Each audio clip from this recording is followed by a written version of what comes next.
Indian football update নিয়ে। Hello বন্ধুরা, welcome to my channel ময়দা নিউজ 10। ময়দা নিউজ 10-এ আমাদের সকলকে স্বাগত জানাই। আজ কথা বলতে চলেছি কলকাতা আরেক দল মোহামেডান স্পোর্টিং ক্লাবকে নিয়ে। মোহামেডান স্পোর্টিং ক্লাব থেকে বিগ আপডেট বেরিয়ে আসছে। ইনজুরির কারণের জন্য কাজারিকে বিদায় করেছে, তার জায়গায় কে আসতে পারে সেই নিয়ে কিন্তু বড় আপডেট বেরিয়ে আসছে। ভিডিওর স্কিপ না করে পুরো দেখো সমস্ত আপডেট পাওয়ার জন্য। ভিডিও যদি ভালো থাকে অবশ্যই লাইক করো, কমেন্ট করো এবং বন্ধুদের মধ্যে প্রচুর পরিমাণে শেয়ার করো। চ্যানেল যদি নতুন আসতে অবশ্যই চ্যানেলটি সাবস্ক্রাইব করে পাশে থেকে বেল আইকনটি টিংটং করো।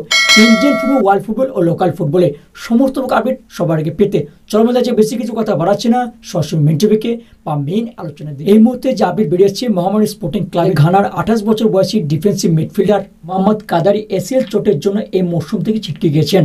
তাই মোহামেডানের বড়সড় ধাক্কা, তাই তারা কাদারির রিপ্লেসমেন্ট খোঁজ চালাচ্ছে।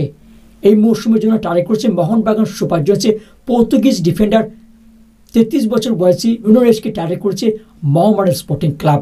নুনো এই মুহূর্তে মোহনবাগানের খেলোয়াড়, কিন্তু গেম টাইম পাচ্ছে না, তাই মোহনবাগান কথাবার্তা শুরু করেছে যদি কোনোভাবে এই ফুটবলারকে পাওয়া যায়। সূত্রের মারফত খবর পাওয়া যাচ্ছে যে মোহনবাগান সুপার জায়ান্টস নাকি নুনো রেসকে লোন ডিলে ছাড়তে চলেছেন, এমন একটা রিউমার কিন্তু বেরিয়ে এসছে।